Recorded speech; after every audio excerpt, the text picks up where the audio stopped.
I'd like to tell you about the strangest secret in the world. Not long ago, Albert Schweitzer, the great doctor and Nobel Prize winner, was being interviewed in London, and a reporter asked him, "Doctor, what's wrong with men today?" The great doctor was silent a moment, and then he said, "Men simply don't think." And it's about this that I want to talk with you. We live today in a golden age. This is an era that man has looked forward, dreamed of, and worked toward for thousands of years. But since it's here, we pretty well take it for granted. We in America are particularly fortunate to live in the richest land that ever existed on the face of the earth, a land of abundant opportunity for everyone. But do you know what happens? Let's take 100 men who start even at the age of 25. Do you have any idea what will happen to those men by the time they're 65? These 100 men who all start even at the age of 25 believe they're going to be successful. If you asked any one of these men if he wanted to be a success, he'd tell you that he did.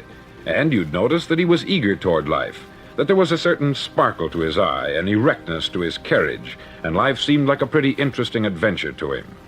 But by the time they're 65, 1 will be rich, 4 will be financially independent, 5 will still be working, 54 will be broke. Now think a moment. Out of the 100, only 5 make the grade. Why do so many fail? What has happened to the sparkle that was there when they were 25? What's become of the dreams, the hopes, the plans? And why is there such a large disparity between what these men intended to do and what they actually accomplished? When we say about 5% achieve success, we have to define success. And here's the definition. Success is the progressive realization of a worthy ideal. If a man is working toward a predetermined goal and knows where he's going, that man is a success. If he's not doing that, he's a failure. Success is the progressive realization of a worthy ideal. Rollo May, the distinguished psychiatrist, wrote a wonderful book called Man's Search for Himself. And in this book he says, the opposite of courage in our society is not cowardice, it is conformity. And there you have the trouble today. It's conformity. People acting like everyone else, without knowing why, without knowing where they're going. Now think of it. In America right now, there are over 14 million people 65 years of age and over, and about 13 million of these 14 million are broke. They're dependent on someone else for life's necessities. Now, we learn to read by the time we're 7. We learn to make a living by the time we're 25. Usually, by that time, we're not only making a living, we're supporting a family. And yet, by the time we're 65, we haven't learned how to become financially independent in the richest land that has ever been known. Why? We conform. And the trouble is that we're acting like the wrong percentage group, the 95% who don't succeed. Now, why do these people conform? Well, they don't know, really. These people believe that their lives are shaped by circumstances, by things that happen to them, by exterior forces. They're outer-directed people.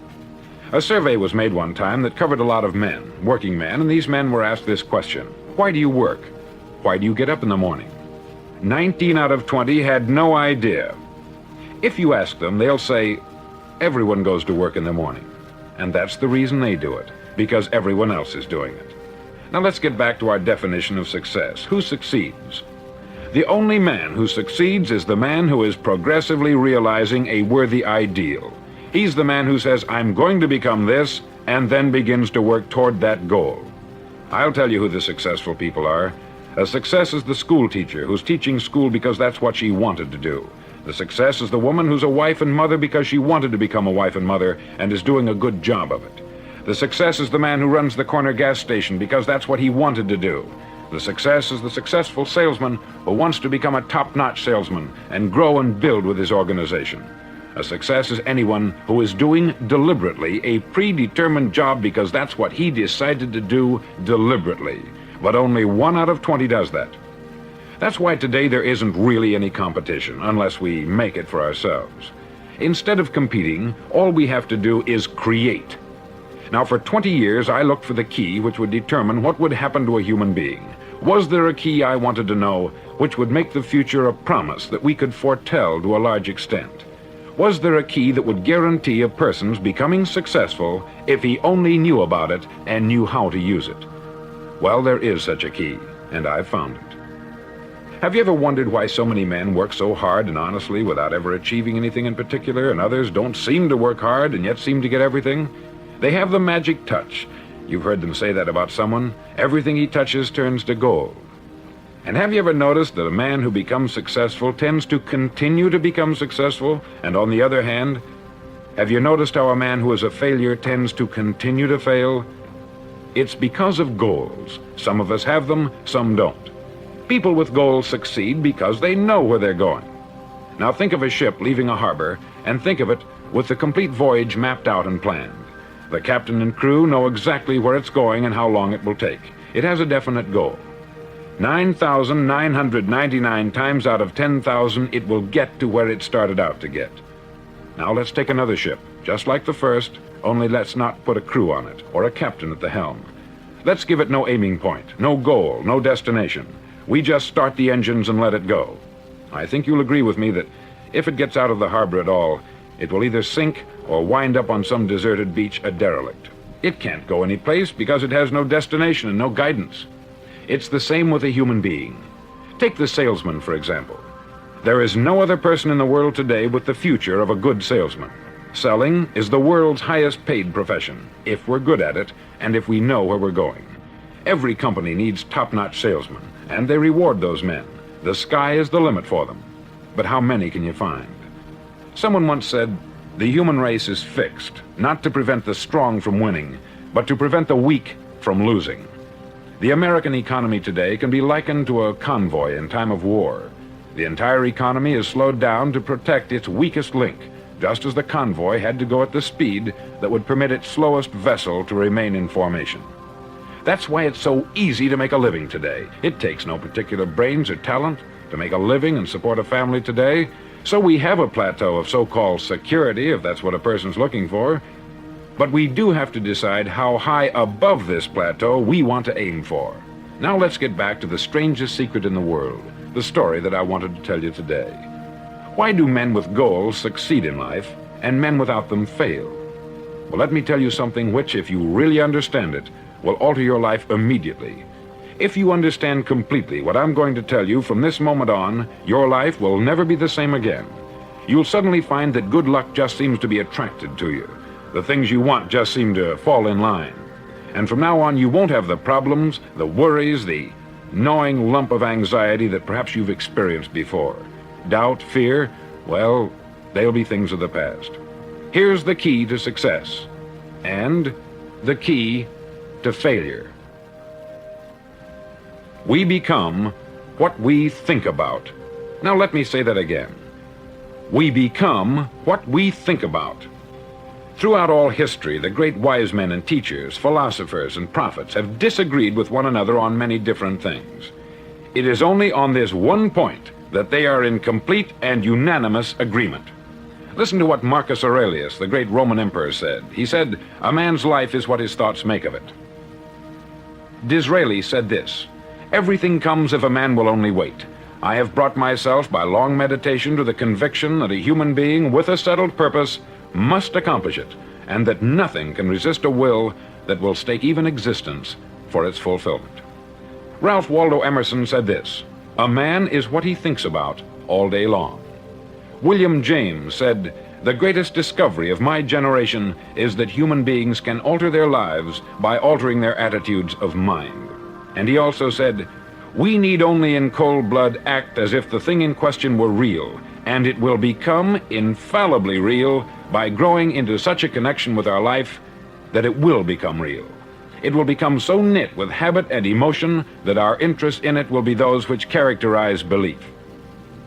He also said this, "If you only care enough for a result, you will almost certainly attain it. If you wish to be rich, you will be rich. If you wish to be learned, you will be learned. If you wish to be good, you will be good. Only you must then really wish these things, and wish them exclusively, and not wish at the same time 100 other incompatible things just as strongly." In the Bible you read, in Mark 9:23, "If thou canst believe, all things are possible to him that believeth." Dr. Norman Vincent Peale said this, "This is one of the greatest laws in the universe. Fervently do I wish I had discovered it as a very young man. It dawned upon me much later in life, and I've found it to be one of the greatest, if not my greatest discovery, outside of my relationship to God. And the great law, briefly and simply stated, is that if you think in negative terms, you'll get negative results. If you think in positive terms, you will achieve positive results. That is the simple fact, which is at the basis of an astonishing law of prosperity and success. In 3 words, believe and succeed.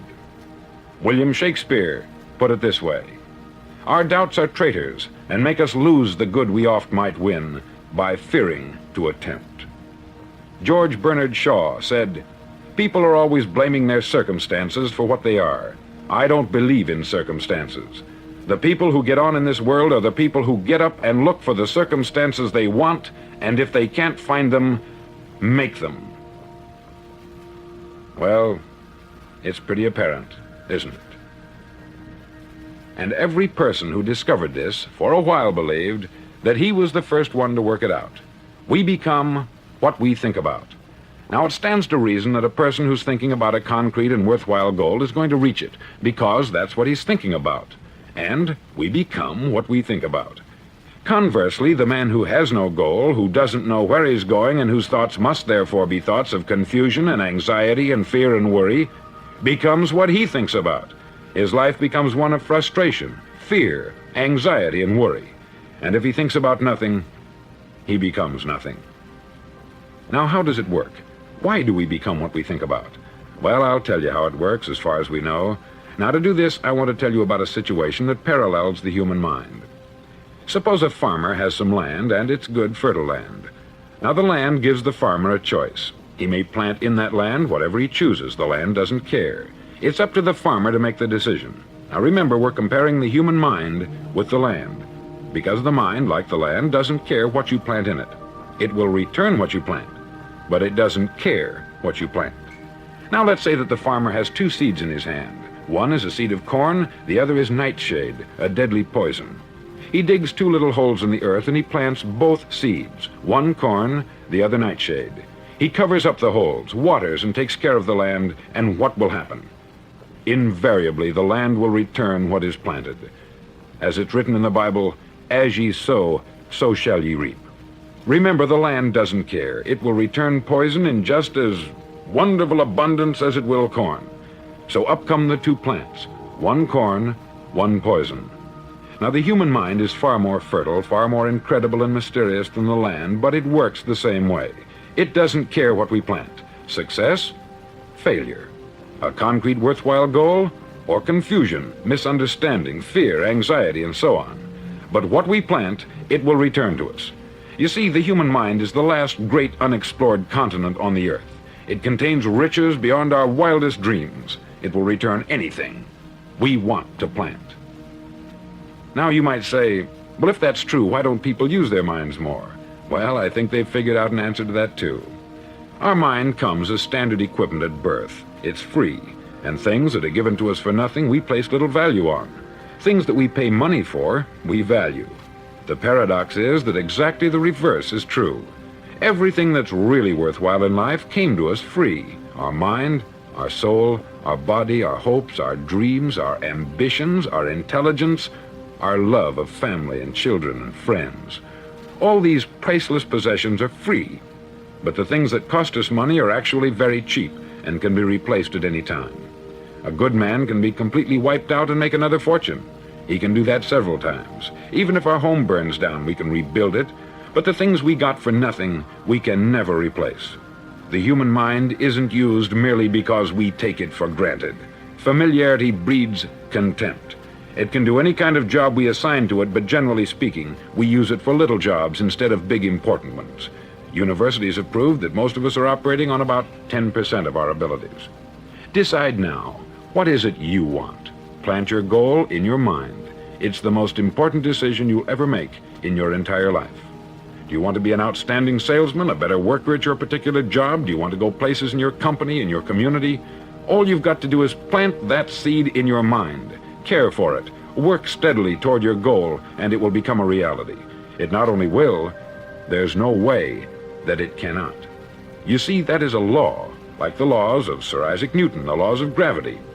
If you get on top of a building and jump off, you'll always go down. You'll never go up. And it's the same with all the other laws of nature. They always work. They're inflexible. Think about your goal in a relaxed, positive way. Picture yourself in your mind's eye as having already achieved this goal. See yourself doing the things you will be doing when you've reached your goal. Ours has been called the phenobarbital age, the age of ulcers and nervous breakdowns. At a time when medical research has raised us to a new plateau of good health and longevity, far too many of us worry ourselves into an early grave trying to cope with things in our own little personal ways, without learning a few great laws that will take care of everything for us. These things we bring on ourselves through our habitual way of thinking. Every one of us is the sum total of his own thoughts. He is where he is because that is exactly where he really wants to be, whether he'll admit that or not. Each of us must live off the fruit of his thoughts in the future, because what you think today and tomorrow, next month and next year, will mold your life and determine your future. You're guided by your mind. I remember one time I was driving through Arizona and I saw one of those giant earth-moving machines roaring along the road at about 35 miles an hour with what looked like 20 tons of dirt in it, a tremendous, incredible machine, and there was a little man perched way up on top with the wheel in his hands guiding it. And as I drove along, I was struck by the similarity of that machine to the human mind. Just suppose you're sitting at the controls of such a vast source of energy. Are you going to sit back and fold your arms and let it run itself into a ditch? Or are you going to keep both hands firmly on the wheel and control and direct this power to a specific, worthwhile purpose? It's up to you. You're in the driver's seat. You see, the very law that gives us success is a two-edged sword. We must control our thinking. The same rule that can lead a man to a life of success, wealth, happiness, and all the things he's ever dreamed of for himself and his family, that very same law can lead him into the gutter. It's all in how he uses it, for good or for bad. This is the strangest secret in the world. Now, why do I say it's strange, and why do I call it a secret? Actually, it isn't a secret at all. It was first promulgated by some of the earliest wise men, and it appears again and again throughout the Bible. But very few people have learned it, understand it. That's why it's strange, and why, for some equally strange reason, it virtually remains a secret. I believe that you could go out and walk down the main street of your town and ask one man after another what the secret of success is, and you probably wouldn't run into one man in a month who could tell you. Now, this information is enormously valuable to us if we really understand it and apply it. It's valuable to us not only for our own lives, but the lives of those around us, our family, employees, associates, and friends. Life should be an exciting adventure. It should never be a bore. A man should live fully, be alive. He should be glad to get out of bed in the morning. He should be doing a job he likes to do because he does it well. One time I heard Grove Patterson make a speech, the editor-in-chief of the Toledo Daily Blade, and as he concluded his speech, he said something that I've never forgotten. He said something like this: "My years in the newspaper business have convinced me of several things, among them that people are basically good, and that we came from someplace, and we're going someplace. So we should make our time here an exciting adventure. The architect of the universe didn't build a stairway leading nowhere.